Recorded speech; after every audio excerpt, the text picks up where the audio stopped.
Good morning, Bitcoin. Today is Thursday, September 7th, 2017. My name is Thomas Hunt, and here's what's happening today in Bitcoin. The price of Bitcoin was up 3.19% in the last 24 hours, with a last of 46.51, a high of 46.54, and a low of 44.91.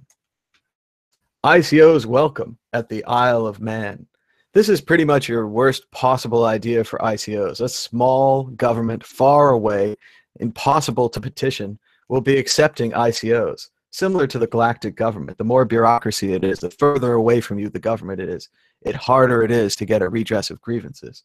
But even these ICO acceptors say, I have to tell you, for every 10 applications we've had from ICO promoters over the last several months, I'd say only one of those gets through, because there's a lot of scamming going on in this industry. How many victims will there be? How draconian will be the regulation overreaction? Opinion. This is the dumbest bet on Bitcoin you can make. They might be right. The Bitcoin Investment Trust has done a lot of good, allowing Wall Street investors to invest their funds in Bitcoin. However, if someone else holds your Bitcoin, it defeats the whole purpose of Bitcoin. By allowing someone else to hold your Bitcoin, they get more of the profits. This is why the GBTC Trust is so much more expensive than Bitcoin. It's easier to buy, but what are you really holding? Bitcoin price on the rise again after falling $1,000 in 3 days. That's right. And what did you do, media? You declared Bitcoin dead 156 times. How many times does Bitcoin have to keep dying before you can realize it's not going away? What you need to know about the Bitcoin boom. It's not stopping, and it's not going away. Thanks for getting on board, BBC. Why Bitcoin price will continue to increase to $10,000 despite recent correction. As the article states, political conflicts between the US and North Korea will intensify. Chaos, as unfortunate as it is for the world, is good for Bitcoin. For more on this, we're joined by Jimmy Song for a check of Bitcoin scaling. Be sure to give us a thumbs up, and if it's your first time here, subscribe down below. How's it going, Jimmy? It's going very great. Sorry I was out the last 2 days. I was teaching the programming blockchain seminar to some folks in Austin. It went very well. I was very happy with how it went. I will have another one in October in LA. So please be sure to sign up if you're interested in learning more about Bitcoin. It's very technical. I get to hex dumps and stuff like that. Anyway, little plug for myself. It looks like Bitcoin Cash is now once again more profitable, which is well, very slightly. And I think if you include fees, Bitcoin is still more profitable. I'm still at a loss to explain exactly why there were so many miners on Bitcoin Cash, despite the fact that it was less profitable to mine. So why were miners doing it at a loss? So there has to be money coming in from somewhere, whether it's miners willing to forego opportunity, or somebody is paying for freshly minted Bitcoin Cash tokens at a loss to themselves. I don't know, but something was happening. Anyway, it's gotten to the point where the price is slightly above parity, but that doesn't include fees. So that seems to be a major thing. SegWit is becoming more and more part of the network. There are more wallets supporting it. I think still a lot of the major wallets don't support SegWit addresses.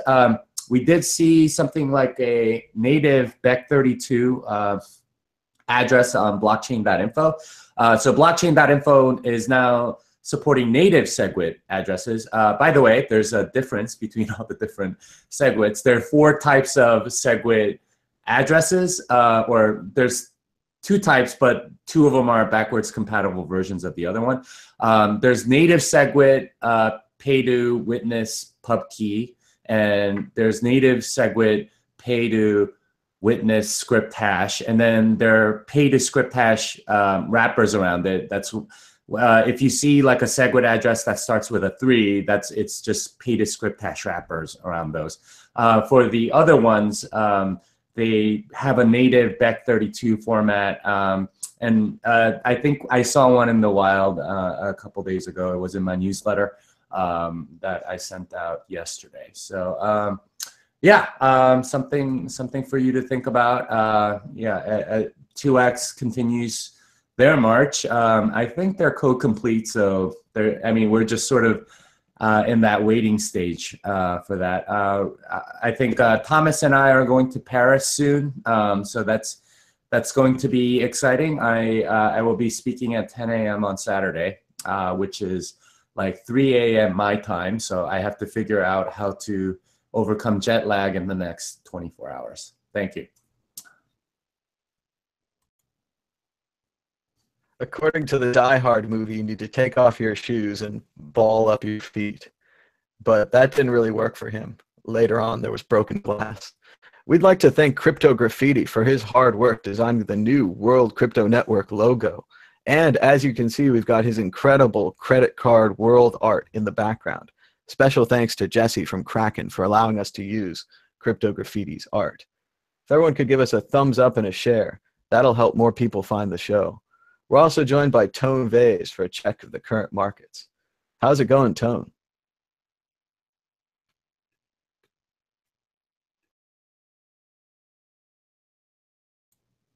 I think you have to bring him on the broadcast, Thomas. He's not on the broadcast.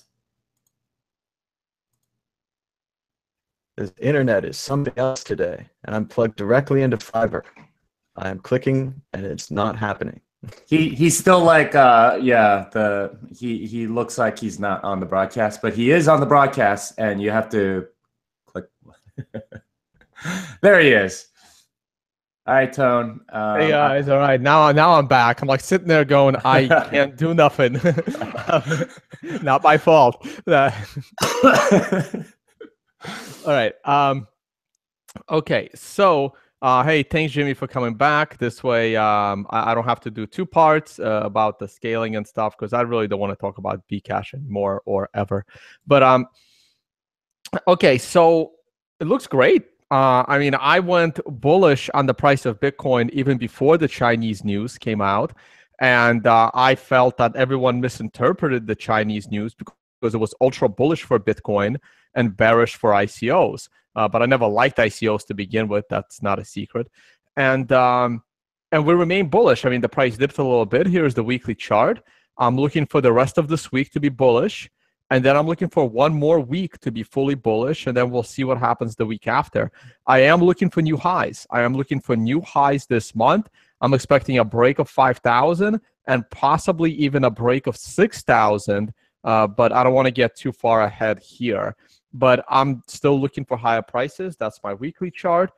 Here's the daily chart. The daily chart, I should probably tweet this out.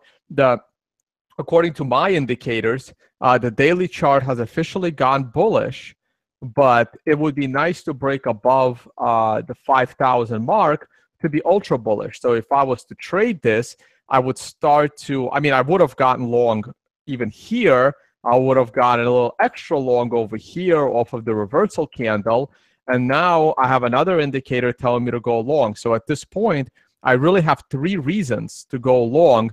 And I'll have a 4th reason to go long once we break above 5,000. So everything is setting up for higher prices, at least from my technical perspective. Zooming in some more, here is the 4-hour. Here is the. This looks like so another daily chart. Okay, so it's the same as the other one. But looking at it real quick, the most likely outcome happened after this all-time high. We had a 1 to 4 candle pullback, and now we're going higher, which is exactly what I wanted to see. The 4-hour chart, I had a little buy signal right here with a monster reversal candle. Yeah, we went a little lower, not a big deal. And now we're going higher.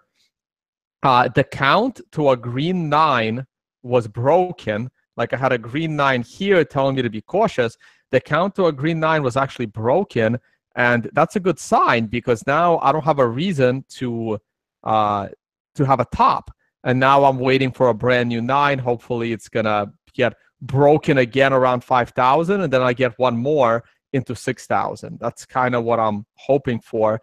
But things don't always work out that way. This chart, we are now on the last time we were this high was here. So we are now, like on a 5 or a 6 day high, which is absolutely great. So now I am, again, very, very bullish on the 4-hour chart. And the 1-hour chart, again, I don't see a single red arrow telling me to consider selling. So the 1-hour chart also continues going up. So it's, for me, it's pretty much, I'm very bullish right here. Like I've mentioned it before, like I'm ultra bullish. Like I could be wrong, anything can happen, but I'm very, very bullish at the moment on the price of Bitcoin. All right, thanks, Tone, for that update. And as Jamie said, we're flying to Paris tonight. So right now I'm in Sacramento, but soon I'll be in San Francisco. Oh, look how bright it is. And then I'll be in Iceland, and then I'll be in Paris. So it's all happening. Thanks so much for watching. Just want to put up the QR code for the end here. And soon we'll be doing these shows on a different time zone. So keep tuned to the World Crypto Network. Make sure to subscribe down below and put the notifications on. It'll send you an email whenever we go live. If you'd like to send us some donations, money we could spend in Paris or Europe, please use the QR code on your screen. Tone will also be there. He's got more to say. No, I won't be in Paris. I'll be in Switzerland. So while they're in Paris, I'll be in Switzerland as of Sunday, and I'll be in several cities in Switzerland, Geneva, and then Zurich, and I'll probably be there for like, 3 to 5 days or something like that. So they'll be in France. I'll be in Switzerland. And then Tone and I will be meeting up in Prague or maybe before. But it's all up into the air. It's all happening in Europe. Make sure to follow @MadBitcoins on Twitter. A lot of people have generously offered to host me. I'm looking forward to meeting everybody, do dishes and clean and whatever I can do to help out. Super excited to see the old buildings and check out Europe. So thanks so much for watching. We'll be back, maybe not tomorrow. I'll be on an airplane tomorrow. Maybe Tone will be back tomorrow. And then the Bitcoin group will probably be on Saturday. The Bitcoin news with Vortex will be on Sunday at noon. And we'll just try to fit Today in Bitcoin whenever I wake up Paris time. So thanks for watching. Bye-bye.